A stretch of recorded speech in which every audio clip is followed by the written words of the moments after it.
Yap tout le monde, j'espère que vous allez bien, que vous passez de bonnes vacances pour ceux qui ont la chance d'y être, que vous avez bien bu, bien mangé avec la famille lors du repas de Noël, avec modération bien sûr. Aujourd'hui on se retrouve pour une nouvelle vidéo de sport bien sûr, mais surtout de biathlon, puisque nous allons faire le bilan de la première partie de saison 2022-2023 en ce jour. Initialement, cette vidéo était censée sortir la semaine passée. Malheureusement, je suis revenu du Grand Bornand malade, le nez qui coule, mal à la gorge. J'ai dû me moucher toutes les 30 secondes, tousser toutes les 10. Dans ces coups de temps-là, assez compliqué de faire une vidéo, vous en conviendrez. Du coup, je me suis soigné, j'ai pris du temps pour moi et aujourd'hui, je suis frais et dispo pour pouvoir vous faire le bilan de cette première partie de saison 2022-2023 de biathlon. Parlant du Grand Bornand, un grand merci pour tous vos retours positifs sous les vlogs que je vous ai concoctés. Ça m'a pris énormément de temps pour vous les faire en temps et en heure, et a priori vous avez pris autant de plaisir à les regarder que moi à vous les proposer. Donc encore une fois, un grand merci pour le soutien, ça me donne forcément du baume au cœur et surtout ça me donne envie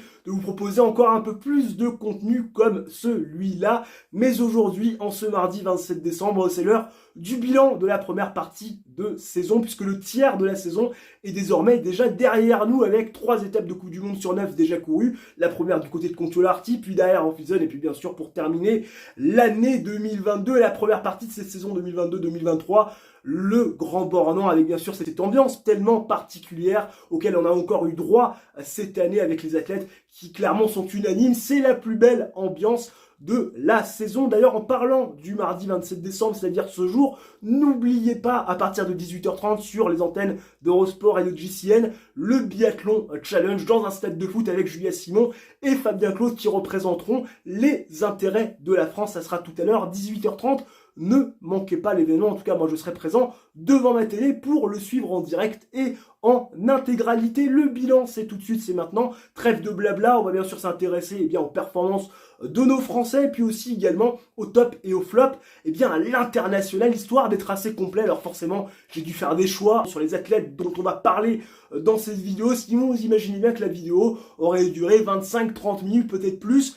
On va essayer de faire encore un truc à peu près digeste, entre 10 minutes et un quart d'heure. Il me semble qu'on reste dans des clous de vidéo encore à peu près regardables. Du côté des femmes, parce que oui, honneur quand même à ces demoiselles, nous sommes des gentlemen, des hommes galants. Et c'est vrai que chez les femmes, et notamment chez les françaises, on a une très grande, une immense Julia Simon, leader du classement général, incontesté et incontestable. 76 points d'avance sur sa dauphine qui est Elvira Heuberg, l'annoncée grande favorite à la succession de Marte Osbourg-Reuseland. Julia Simon, c'est 5 podiums, dont 2 victoires depuis le début de la saison, mais c'est surtout 92% de réussite derrière la carabine. Autant vous dire que Julia Simon cette année a passé un cap, elle fait du biathlon, elle skie vite, elle tire bien et elle fait ses performances assez extraordinaires et surtout mentalement elle tient le choc, puisque c'est vrai que lors de la dernière étape de Coupe du Monde en date au Grand Bornand, elle a quand même réussi, malgré la pression, malgré les attentes, à réaliser des performances extraordinaires, 2 podiums comme l'an dernier. Bref, Julia Simon est clairement sur son nuage et c'est la leader incontestée, incontestable de cette équipe de France, mais surtout du biathlon mondial. Et ça entraîne quand même quelques filles qui derrière se disent pourquoi pas, à la manière d'une Lou Jean Monod qui va réaliser cette année sa première saison complète. Alors Lou, bien sûr, on l'avait déjà vu l'an dernier, elle avait fait des performances, on sait que c'est une tireuse, on sait que c'est quelqu'un qui, dès qu'il met les balles, est capable, pourquoi pas, de rentrer dans les 20. Lou Jean Monod fait beaucoup mieux que ça, puisqu'elle est actuellement top 15, 15e du classement général de la Coupe du Monde. Je l'avais dit lors de ma vidéo présentation de la saison, Lou, elle est capable, avec les absentes, les Bélarusses, avec les Russes, qui, pour cause de guerre du côté de l'Ukraine, ne sont pas autorisés à courir, et surtout les absences de Thierry Lecoff et de Marte Osbourg-Reuseland dans ce début de saison, pourrait peut-être trouver une place dans les 15. C'est ce qu'elle fait, c'est ce qu'elle est en train de valider comme objectif. Lou Jean Monod qui possède 89% de réussite derrière la carabine et surtout 2 top 10 cette année, les 2 acquis au Grand Bornand. Lou Jean Monod, clairement elle est dans ses temps de passage et Lou, elle nous régale à la manière d'une Sophie Chauveau qui l'a su au classement général, 16e Sophie Chauveau, qui a réussi à prendre sa première participation en Coupe du Monde. C'était du côté de Kontiolahti en Finlande. On avait le droit à un 7e quota, puisque, on le rappelle, Lou Jean Monod, vainqueur de la Coupe d'Europe l'an dernier, avait forcément avec elle un quota supplémentaire. On avait 7 filles au lieu de 6 initialement. Sophie Chauveau a pris le 7e ticket, alors on s'était dit plutôt pourquoi pas peut-être la faire tester sur la Coupe du Monde. Ça permettra de lui donner une première visu de ce qu'est la Coupe du Monde et du niveau Coupe du Monde, mais on s'est dit derrière qu'elle repartira en IBU Cup. Eh bien pas du tout, la nana a gagné sa place. Exit Paula Botte qui retourne en IBU Cup et Sophie Chauveau a continué sur sa lancée de Kontiolahti en Finlande avec des top 10 en veux-tu, en voilà, et une 4e place où il est venu mourir à quelques secondes du podium au Grand Bornand. Elle, la Bornandie, licenciée au club des sports du Grand Bornand, qui avait une pression de dingue, énormément d'attentes. Et bien Sophie Chauveau a réussi l'impensable, elle a réalisé 3 top 10 sur cette dernière étape de Coupe du Monde et elle va donc chercher une 16e place au classement général au moment où on se parle. Sophie Chauveau, elle a tout pour faire progresser encore un peu plus, pour performer, pourquoi pas aller chercher des top 10 et des podiums plus régulièrement d'ici à la fin de la saison. En tout cas, Sophie Chauveau, c'est la très bonne surprise de ce début de saison, 23 ans seulement, et elle est déjà dans des temps de passage assez intéressants. On attend bien sûr de voir ce qui va se passer en janvier et en février, mais clairement, moi je ne la vois pas s'écrouler, je la vois au contraire continuer à progresser et certainement passer devant Lou Mono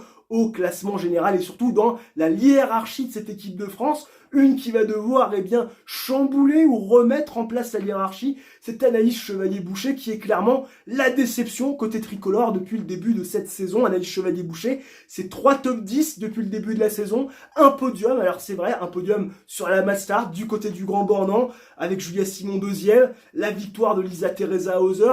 Certes, Anaïs Chevalier-Boucher s'est fait du bien, s'est rassuré, mais ça n'efface pas le début de saison assez compliqué. Anaïs Chevalier, on l'attendait avec Julia Simon, aux premières loges, au premier plan, pour jouer les premiers rôles et pour les premières places du classement général. Malheureusement, Anaïs Chevalier-Boucher, elle est loin, très très loin de ce que fait Julia Simon depuis le début de la saison. Et c'est vrai que cette 12e place au classement général, est assez décevante. Pourtant, la nana ne tire pas si mal que ça, 86% de réussite derrière la carabine. Malheureusement, les courses sont irrégulières sur les skis. On attend une Anaïs Chevalier-Boucher beaucoup plus régulière dans les 10, faire des podiums et pourquoi pas aller chercher une 2e victoire en Coupe du Monde. Elle qui n'a plus remporté de Coupe du Monde depuis Nové Mesto en 2017, si je ne dis pas de bêtises. Autant dire une éternité. On espère que sa reprise de marche en avant va s'effectuer dès le mois de janvier et dès les premières épreuves de Coupe du Monde de cette nouvelle année 2023. Comme on espère d'ailleurs, pourquoi pas, côté international, la même chose pour Anna Heuberg, l'aînée des sœurs Heuberg, qui est complètement transparente. Alors transparente, attention, elle est 9e du classement général, mais seulement 80% de réussite derrière la carabine et surtout seulement une victoire depuis le début de la saison. Elle avait très bien commencé sa saison avec la victoire sur l'individuel d'ouverture et donc le dossard jaune derrière qu'il avait pu revêtir. Malheureusement, Anna Heuberg est extrêmement irrégulière au tir. 80% de réussite derrière la carabine seulement depuis le début de la saison. Ça contraste avec des temps de ski qui sont assez intéressants malheureusement. On le sait, dans le biathlon moderne, que ce soit chez les femmes et chez les hommes, si on n'aligne pas les bons temps de ski avec un tir parfait ou presque, il est impossible de se retrouver dans le haut du classement et malheureusement Anna Heuberg est en train d'en faire les frais en ce début de saison et c'est bien dommage parce que c'est une belle athlète. Malheureusement, elle est un petit peu en dedans et surtout n'a pas su profiter de sa première victoire de la saison sur l'individuel d'ouverture, ce qui est bien dommage. En revanche, sa sœur Elvira Heuberg, elle a réussi un début de saison extrêmement solide. Alors certes, elle n'est pas leader du classement général, elle qu'on attendait comme étant la favorite pour le gros globe de cristal en l'absence de Marthe Boreuzeland et de Thierry Lecoff. Marthe Boreuzeland qui devrait faire son retour lors du mois de janvier. Thierry Lecoff, on n'aura pas encore plus d'informations que cela, mais Elvira Heuberg, malgré le fait qu'elle n'est pas leader du classement général à l'issue du tiers de cette Coupe du Monde, reste quand même plutôt bien placée, 2e à 76 points donc de Julia Simon. Elle guette un faux pas bien sûr de la française. Elvira Heuberg extrêmement régulière, elle n'est sortie qu'une fois du top 10 depuis le début de la saison. 2 podiums dont une victoire pour la suédoise de 23 ans, 89% de réussite derrière la carabine depuis le début de la saison, ce qui est quand même une stat excellente. Elle ne cesse de progresser dans ce secteur et Elvira Heuberg, que ça soit sur le coucher ou sur le debout, beaucoup plus de stabilité, beaucoup plus de régularité. En témoigne également le 20 sur 20 sur la poursuite au Grand Bornand. Elle a écœuré une à une tous ses adversaires. Malheureusement, Elvira Heuberg, sur les skis, elle est peut-être un petit peu moins performante que l'an dernier, elle est un peu moins dominatrice et forcément elle a donc un petit peu moins de marge, ce qui signifie que quand elle prend plus de temps sur le pas de tir que les autres ou lorsqu'elle laisse une balle en cours de route, forcément elle paie l'addition un petit peu plus cash ou de manière un petit peu plus salée. Mais une Elvira Heuberg qui quand même depuis le début de la saison est extrêmement régulière et surtout qui n'a pas dit son dernier mot. pour le classement général de la Coupe du Monde, qui guette le moindre faux pas de Julia Simon en espérant côté français qu'elle ne lui laisse pas l'occasion de revenir. La seule bonne surprise, Lisa Vitozzi cette saison pour rester sur le dernier top de l'international est clairement revenue à son meilleur niveau. Lisa Vitozzi, l'italienne, 3 podiums depuis le début de la saison, 89% de réussite au tir et une 3e place au classement général. Et franchement, Lisa Vitozzi a laissé derrière elle, ou presque derrière elle, ses problèmes au coucher. Elle montre un très beau visage après 2-3 saisons compliquées, Lisa Vitozzi, qui revient à son meilleur niveau. On espère forcément une Italienne capable de se battre avec Elvira Heuberg et Julia Simon pour ce classement général de la Coupe du Monde sur le mois de janvier, sur le mois de février, bref. On espère une grosse bataille avec ce trio-là. Il y a quand même moyen de se régaler puisque ces 3 filles sont quand même plutôt dans un mouchoir de poche, que ça soit en termes de performance sur les skis ou en termes de performance derrière la carabine. Ça sera intéressant de voir comment ça va évoluer. En tout cas, à titre personnel, je suis extrêmement heureux de retrouver une Lisa Vitozzi à ce niveau. Ça m'avait manqué de voir une Italienne capable de jouer le classement général de la Coupe du Monde, puisque c'est vrai que Dorothea Virer, ces 2 dernières saisons, après sa victoire en 2019 et en 2020, a quand même un petit peu marqué le pas. Dorothea Virer, seulement 10e du classement général, elle qui se posait la question de savoir si elle allait continuer. Apparemment, va continuer pour au moins 2 ans. On verra si elle sera présente chez elle du côté de Cortina d'Ampezzo pour les Jeux en 2026, même si elle aura presque 36 ans à ce moment-là. On espère que elle nous gratifiera de sa présence, elle qui, je la rappelle, ne se voyait pas il y a encore quelques années, poursuivre sa carrière après 30 ans, comme quoi il n'y a que les cons qui ne changent pas d'avis chez les hommes. Chez les hommes, côté français, c'est un petit peu moins la fête que chez les femmes, il ne faut pas se le cacher, même si ça reste plutôt correct avec un Émilien Jacquelin, 3e du classement général au moment où on se parle, 80% de réussite derrière la carabine. Il en a laissé beaucoup trop même du côté du Grand Bornand, où il a réalisé une petite semaine bornandine, loin, très loin du niveau auquel on l'avait vu du côté de Contiolati ou même du côté d'Orphilsen, mais quand même 3 podiums pour Émilien Jacquelin, malheureusement toujours contrôlé par ses émotions lors des moments assez importants comme la Coupe du Monde au Grand Bornand, où forcément il y a beaucoup d'attentes, beaucoup de pression, mais un Émilien Jacquelin qui quand même a montré de très belles choses sur les 2 premiers week-ends donc de cette Coupe du Monde 2022-2023, et je pense qu'il aura à cœur dès janvier, dès Pokljuka, de remettre l'église au milieu du village pour montrer et prouver que ce qui s'est passé du côté donc du Grand Bornand était quand même contre-performance. Mais Émilien Jacquelin, 3e du classement général, c'est plutôt pas mal, même s'il a perdu tout espoir, pas se le cacher, de jouer le classement général de la Coupe du Monde, qui va être promis à un Norvégien, soit Sturla Lagride, soit Johannes Tignesbø. On aura le temps bien sûr d'analyser cette bataille fratricide entre les 2 Norvégiens d'ici à la fin de la saison. Mais la bonne surprise, et très bonne surprise côté français, c'est clairement la 5e place au classement général provisoire de Fabien Claude. Fabien Claude qui avait été 10e au port du top 10 l'an dernier, si je ne dis pas de bêtises, au classement général, qui là passe clairement un cap, 5e au classement général depuis le début de la saison. Tir plutôt correct depuis ce début de saison 2022-2023 avec 85% de réussite au tir. 5 top 10 depuis le début de la saison. Malheureusement, il en rate une de trop pour aller jouer les podiums, notamment au Grand Bornand. C'était assez rageant. Mais à Fabien Claude qui prend les devants, qui est en train d'évoluer, qui est en train petit à petit avec les locomotives Quentin Fillon-Maillet et Émilien Jacquelin de passer les caps les uns après les autres, de monter les marches les unes après les autres, et pas une à une, pas 2 à 2, mais plutôt 4 à 4. Et c'est plutôt une bonne nouvelle, surtout quand on sait que derrière, on a quand même un Quentin Fillon-Maillet qui est loin, très loin de son niveau. Quentin Fillon-Maillet, vainqueur du classement général de la Coupe du Monde l'an passé, double champion olympique, bref, qui est méconnaissable depuis le début de la saison. Quentin Fillon-Maillet, c'est seulement 5 top 10 depuis ce début de saison 2022-2023. Pourtant, 88% de réussite au tir. Le problème, c'est que sur les skis, ça n'avance pas à la manière d'un Martin Fourcade en 2018-2019. La saison post-olympique est assez compliquée, on va pas se le cacher. Notre ami Quentin Fillon-Maillet a du mal à digérer ce qui s'est passé, peut-être les sollicitations, la reprise de l'entraînement, peut-être trop de charge de travail. Ce qui est sûr, c'est que si on écoute Vincent Vitoz, on attend un Quentin Fillon-Maillet au repos pour la période entre Noël et le jour de l'an, et surtout un Quentin Fillon-Maillet qui pourrait revenir, on l'espère, à un niveau plutôt intéressant du côté donc des skis, parce qu'on va pas se cacher, sur le tir, il fait le taf. Derrière la carabine, c'est plutôt solide. Malheureusement, il n'arrive pas à accrocher les skis dans les groupes dans lesquels il se trouve, et malheureusement, même avec de très bons scores derrière la carabine, il est incapable pour l'instant d'aller chercher des podiums. On espère qu'il arrivera à remédier à ça, mais c'est vrai que pour l'instant, on va pas se le cacher, eh bien c'est assez inquiétant. Et j'espère que ça va quand même aller dans le bon sens dès Pokluka au mois de janvier, même si on le rappelle quand même que désormais, l'objectif annoncé cette saison pour Quentin Fillon-Maillet, même s'il voulait jouer le général de la Coupe du Monde, c'est aussi envers et contre tout les championnats du monde en février prochain du côté de Borov. On sait Quentin Fillon-Maillet n'a jamais été champion du monde et pour l'instant, ça fait un peu tâche dans un palmarès aussi extraordinaire que le sien. Donc on espère que Quentin va monter en puissance en vue des championnats du monde et qu'il arrivera bien sûr au mois de janvier à aller chercher des podiums et pourquoi pas des victoires pour refaire le plein de confiance. Plein de confiance, forcément, vous l'imaginez bien.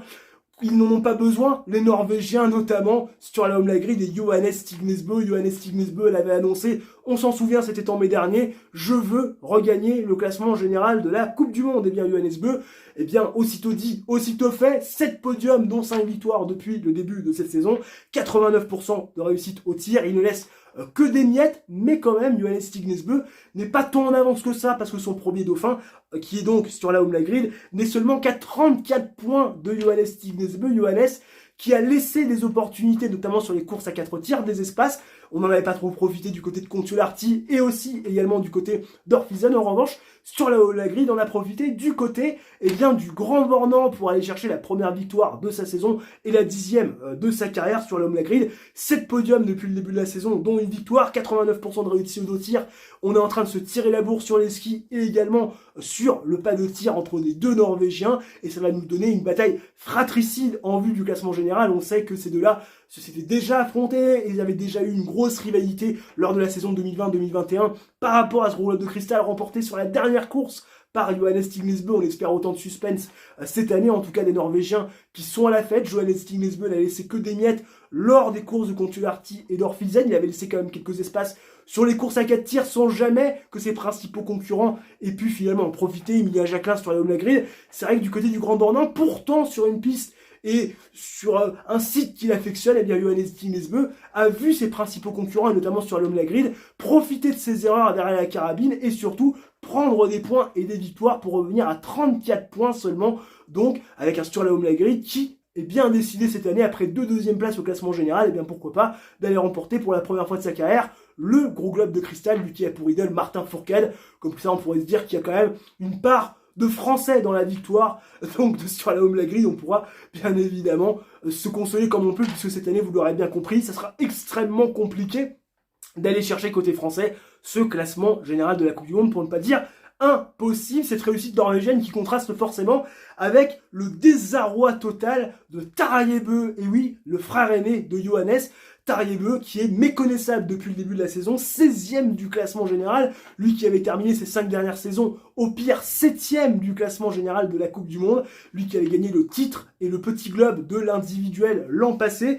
Tarjei Bø, c'est seulement 2 top 10 depuis le début de la saison, 84% de réussite au tir. Autant vous dire que le garçon n'est ni au niveau à ski, ni au niveau derrière la carabine. On sait qu'il a été papa il y a quelques semaines. Malheureusement, c'est vrai que Tarjei Bø, il a du mal à reprendre les rênes de sa saison, reprendre le cours de sa vie de biathlète. C'est bien dommage.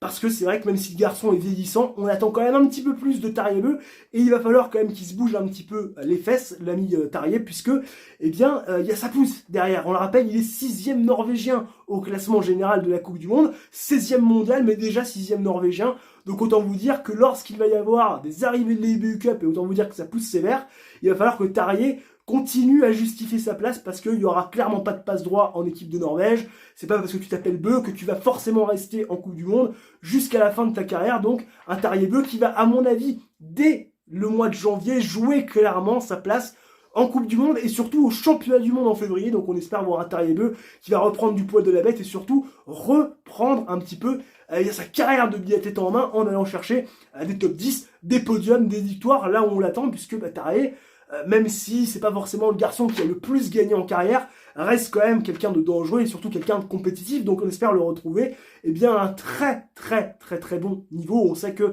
y avait des athlètes en Norvège qui ont vécu des saisons sans, à l'image de Johannes Dahle l'an dernier qui revient très bien.